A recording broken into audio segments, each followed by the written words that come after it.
napapansin sa iyong mga kapaligiran.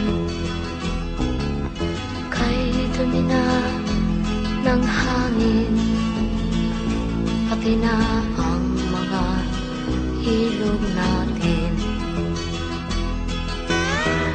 Hindi na masama ang pag-unlad at malayo-layo na rin ang ating narating. Ngunit masdan mo ang tubig sa dagat, dati kulay asul, ngayon'y naging itim.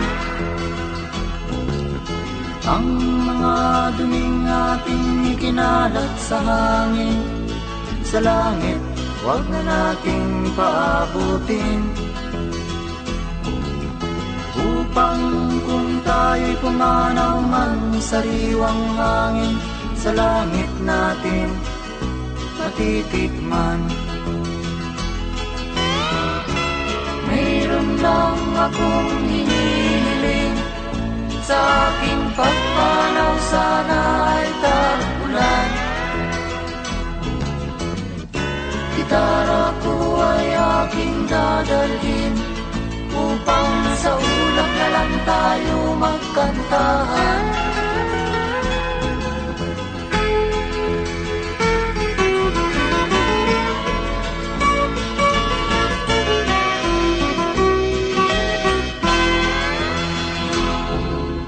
Ang mga bata ngayon lang isinilang, may hangin pa kayang matitikman?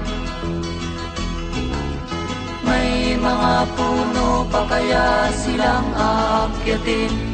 May mga ilog pa kayang lalanguyan? Bakit di natin pag-isipan ang nangyayari sa ating kapaligiran?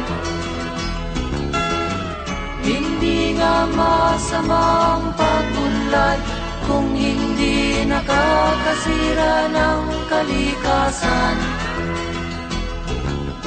Darating ang panahon, mga ibong dala ay wala nang madadapuan. Masdan mo ang mga punong dati ay kay tatag, ngayon'y namamatay dahil sa ating kalokohan. Lahat ng bagay na narito sa lupa, biyayang galing sa Diyos kahit nung ika'y wala pa.